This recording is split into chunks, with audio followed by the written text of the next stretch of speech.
All-Star Batman issue 1, written by Scott Snyder. The main story is got art by John Romita Jr. and the backup story is by Declan Shelvey. So let's get into this. So this is a book, and the first arc of this book is. Did I just say this is a book? I did. No, that was stupid. The first arc of this book is Batman transporting Two-Face across country, whilst every villain is gunning to help Two-Face because Two-Face has got like this big blackmail thing, to make them all want to have it all be in their interest to save him. And very, very unique Batman story is out of Gotham, and it's going cross country. And what did we think of this first issue? I pretty much loved it. Matt, what did you think of this first issue? I did not love it. I liked parts of Ooh. it, but overall, I expected more out of Snyder. And this was a story that he had planned out to follow Black Mirror with Dick Grayson as Batman. Joe, it's funny you bring that fact up. Because there's parts that feel very much like Black Mirror era, and then there's the parts that feel very much like Zero Year I wasn't. Do you know what? era. It wasn't even the fact that there was parts like it. There was there was a couple of lines of dialogue from Batman to Yeah. me that felt more like Dick Batman than I'll be Chris honest, when Batman. I was reading it, I was thinking this would have been that much, Yeah. a little bit better with Dick. Yep. Because we all know how Bruce Batman is gonna deal with something like this, and that's what kind of made it fun to think about how would Grayson deal with this as Batman, because he doesn't have the history with Harvey that Bruce does, and him having the files on everybody, it was so weird. And I know there's more to the story, and with Snyder, there's always more to the story, but it was so choppy, in the back and the forth. See, I The really John like that. Romita art, yeah. The John Romita art, I mean, it looks better than other stuff, like his Superman run, which I was not a fan of at all. But, yeah, man, between the art and the choppy story, I was just like, man, I don't know if I'm going to go on to issue 2, which we all know I'm going to, because it's Scott Snyder, you know? But I don't like that feeling of it, you know? Yeah, I agree with one of those points. I agree with the art. And I do think John Romita Jr. is not to my taste. I don't like his faces. I think he does action very well. I think he does action Yes. sequences, like the layouts, the panels, and the way it goes. The sense of motion tends to be quite good. But his human faces, I am not particularly fond of. But that really is just a taste thing. That said, though, given the opinions I've seen on the internet, a lot of people seem to share that. I do. I thought this was some of his best work that I've ever seen, frankly. No, I mean it was definitely better than Yeah. Superman, as Matt was saying. Well, And I really liked it. it looks better. It's more refined than stuff that we got, but it's the really sketchy style in that, like, you see a lot of the lines and whatnot. It's strange for me for Batman, because when you think of Batman, you think sleek, right? And I've been so used to Capullo and even what's his name on Batman right now? I'm drawing a blank. Finch. Finch, his is much more sleek. So, and also, Uh, what the hell is Batman holding on the cover? It's like a bat crowbar. I can't figure it out. Yeah, I was ignoring the cover. Hold on, let me go back to the cover. Hold on, I need to swipe back. Yeah. Hold on. You'll remember it Just when you see it. Yeah, I yeah. remember the cover is, but I seem to remember it being a batarang. But now that It you're is, but it's huge. saying But this, it's I'm questioning it. massive. There's no way he throws that thing. Oh shit! Yeah, that looks Yeah. like something that you would use to decapitate someone with. So, so Snyder came up with it, not Scott Snyder. Zack Snyder came up with that one. Yeah. He's like, But so because we're in spoiler territory, the whole twist I was not a fan of whatsoever, of who shot down the bat plane. I wasn't going to jump straight to them, but we'll go to the end then and go back Yeah, because I've got some stuff I want to because say about that's my earlier stuff. that But was my biggest problem with it. But we can work our way back up. yeah, I think well, let's talk about the twist then. If we're on the twist, we'll talk about the Sure. twist. We can go back and talk about other stuff. I do have some issues with the twist. Now, so the twist here is that the reason why the Batmobile, or not the Batmobile, the Batwing goes down is because Alfred is the one who sabotaged it. Because Batman even says in narration that, well, this is, only someone really close could do Right. this. Like, this isn't just something that someone else could have hacked into from the outside or whatever. Mm-hmm. And we find out that it's Alfred, and Alfred's all, I just wanted to say I'm so sorry, sir. He doesn't say that to him, but that's what he says when he goes off comms. And I did have some issues with this twist, not because I have a problem with the event happening, because I'm sure it'll turn out that there's a good reason for why Alfred's done this, Yeah. But that's kind of why I also have a problem with it anyway, is because it feels like a nothing twist almost. Yep. It's just there to. It's shock value. What would have been cool is if they would have left it to like the 5th issue, and as Batman, is talking with Alfred, he kind of drops it on him, going like, "There's only one person that could have shot it down, and I'll find out from you later." Instead of this, weepy Alfred at the end, saying he's so sorry. It feels weird, like Pete said. Just it's there for shock value, and nothing much else. See, I get that, but again, because I know it's not going to be like a massive, massive thing, like logic tells me it's not going to be, I'm kind of just okay with waiting to see where it goes. It's kind of like the whole Hell Hydra thing, where It's exactly like the Hell Hydra thing. just wait and see where it goes and don't make a big deal of it, and it's Well, fine. no, and that's fine, and I'm not. Connor, that's like- the problem, though. I'm not making a big deal of it. I'm not offended or shocked. I'm saying this is pointless because I know it's not going to turn out to be anything. Yeah. Well, sure, it's not to us, but it's just a hook to more casual readers, I suppose. Filthy casuals. Oh yeah, Back in line where you belong. I actually like this show a lot more than Matt did. I don't want to sound like I'm being down on it. I liked it a lot. There's a lot of stuff in here I did really like. I did think the twist was the weakest part of it, though. well, sure, but it wasn't enough to detract much from it for me. And I thought the art was hit or miss. What I did like about the issue a lot is the way it builds up Two-Face, as if he's like a threat to be dealt with. The way he has the potato sack mask on, with just the one eye coming out like Jason Voorhees in Friday the 13th Part 2. There you go. Yep. Got the reference for you. That is the one thing, as a Two-Face fan, that I did appreciate, is like, I feel like the fallen hero Two-Face is kind of what we get a lot, because they lean on the Long Halloween origin, and we forget that, no, this dude's in Arkham for a reason. Like, he is not just a fallen angel, and he is a criminal mastermind.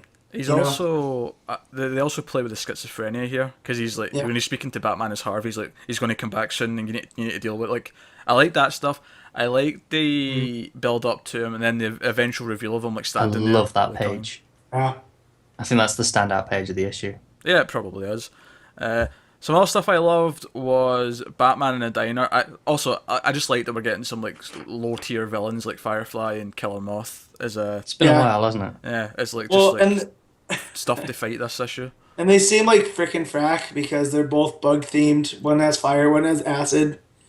And I like that Snyder puts it in there, like in the exposition, the acid gun, and it plays a joke up of it. And who else showed up? There's another.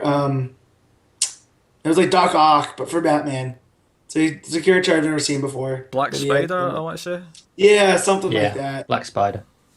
And yeah, so I thought that was cool, and I hope we get more moments like this. But for me, out of the gate, I didn't think it was, not strong.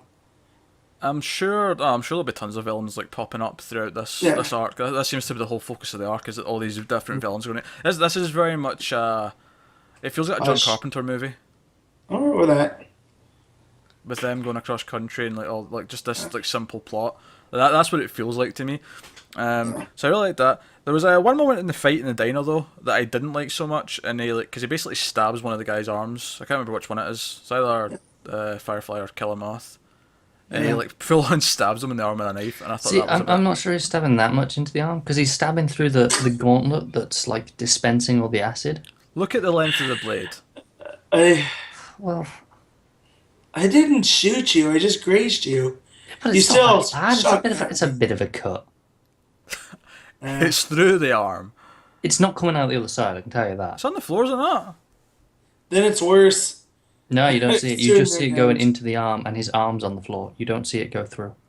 Yeah, but if it's going through, then you wouldn't see it because it's hitting the floor. Yeah, but it's still sticking out the other side. You don't know how far through it's gone, is my point.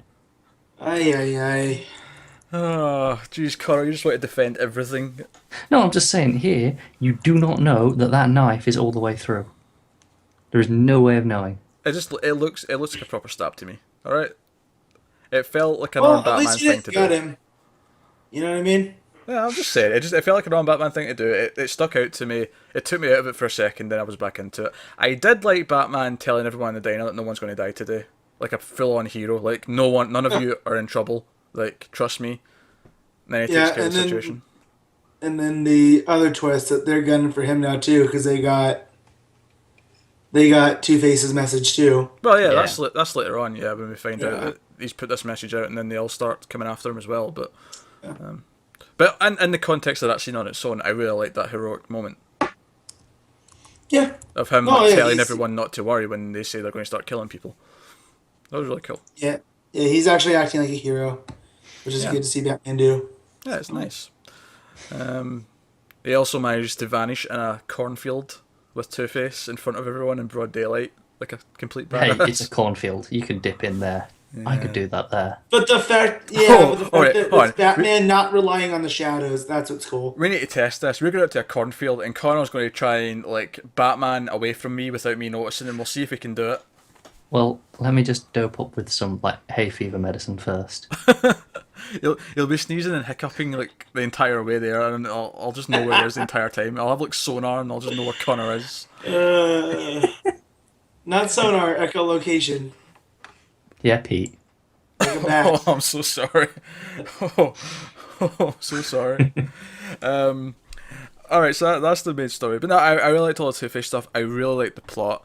Uh, there are just a couple of things that felt just a little bit slightly off to me. But hey, no, I enjoyed the book. But that said, I definitely like Detective more than this, and I probably like Tom King's Batman more than this too.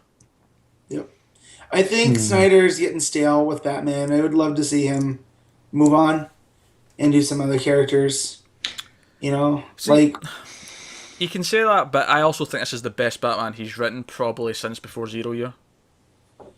even anything more so than Endgame. Okay, well, Endgame was like a sort of standout in that second half of that Yeah. run, but Zero Year for me is when his like Batman run kind of fell apart. Mm, I don't know. I really like the way it was structured. It just felt fresh to read. I really enjoyed that. I think I'd enjoy this more than King's Batman. Probably not more than Detective. At least not as like looking at Detective as a whole. Maybe versus some of the individual issues. Maybe. oh, Connor, I'd have to really think about it. oh, Connor. I'd really have to think about it. But you know, it's not above Detective as a whole. Nowhere near. Uh, It's better than the Batman Rebirth issue. I'll give it that. It's definitely better than that. yeah, yeah. Um, It didn't have a shirtless Batman doing like chin ups on the edge of a building though, like the Rebirth I'm not did. totally against that. I'll stand by that. I don't know. I think like that should be a thing. Like every month, at least one Bat book has to have that. Uh, so that's the main story. We should probably do a quick bit of discussion on the backup story, which focuses on Duke and his training, and was it the cursed wheel of training? This is the Batman calls it. Yeah.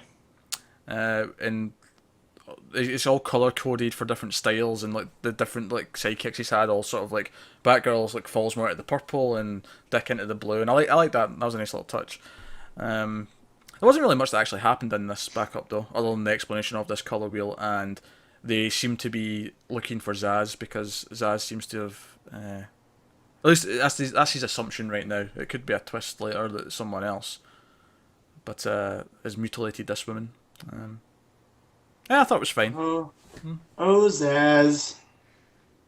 I mean, there was one interesting thing in this bit where he talks about the where he says even the villain, and Duke's That's like not yeah, villain. you're He right. thinks it's Jason, and he's like, no, someone else. It's like, Yeah, you're right. That oh, line was very interesting because who the hell is he talking about? it's even the way that the ellipsis is after someone and not after else, which in the dialogue bubble, which I thought was a Mm, interesting placement for that. Do we have any ideas who he's talking about? Someone he trained who no. became a villain who isn't Jason Todd? No, which is because there's no such character, right? Because Stephanie, I mean, in this era, she's not trained by him. She was never Robin, right? And And she she was also hasn't gone never a bad, villain, so right? That's what I'm saying. Like that's the only other person, unless it's Damien, but he's just recently back. The Fair, So only if he other was, thing I can yep, think of is if this set ahead of a couple of arcs of what we're getting in Rebirth, and it's hinting at someone to go bad, maybe. I'm not, which I kind of hope not. But I don't know. I wish Harper got more focused than Duke. But that's just me. Me too. I preferred Harper as well, I but don't know. Duke's growing on me. Duke's fine, but I feel like he's put throwing like he seeded Harper pretty well, and then kind of cast her into Eternal, Ha- and then Duke, you know, Harper was much more likable to me. And the problem with Duke is that his entire sort of like origin, I think, was in like the Robin War and the We Are Robin Yeah. stuff, and I never read any of that. So he's really just a guy who's around for me right now until he gets some sort of story like Which could well be in these backups. it could well be. But no, I honestly though the whole thing with All Star Batman though is I am oddly kind of like I really liked it, but I didn't like it as much as the other two Batman books, and I'm looking at other people really freak out over it, and that includes Connor, and I'm just kind of like, yeah, it's really good, but I'm not, I'm not blown away. I stand by. I just thought it was such a fun read. Like it was an unusual structure for what we get in most comics, and it just felt different, and it stood out because of that. The structure was good. I like the structure, but I don't know. Something there was just occasionally there was just these little things that took me out of it or felt a little bit on Batman like in some way. Fair enough. So don't know, we'll see how it goes. It was kind of like Zero Year. A lot of the Zero Year stuff felt really just out of place to me. yep, Um, I agree with that. as much as you want like Batman riding in on was he on a horse at one point with. No, he was on a motorbike. Sorry, he was on a motorbike. Batman hates horses. Remember, in Snyder's No, stuff. Snyder hates horses. That's But like stuff like Batman on the motorbike with the like The crossbow and stuff. crossbow and the purple gloves and stuff. It was just like, like I don't know. It's like trying to like be very on Batman to feel like you're doing something different, but without really making it feel like it's part of Batman's mythos or whatever. yeah. This is definitely not in the same scale as that. It was just the odd little thing that took me out of it, I guess. But overall, no, I thought it was good.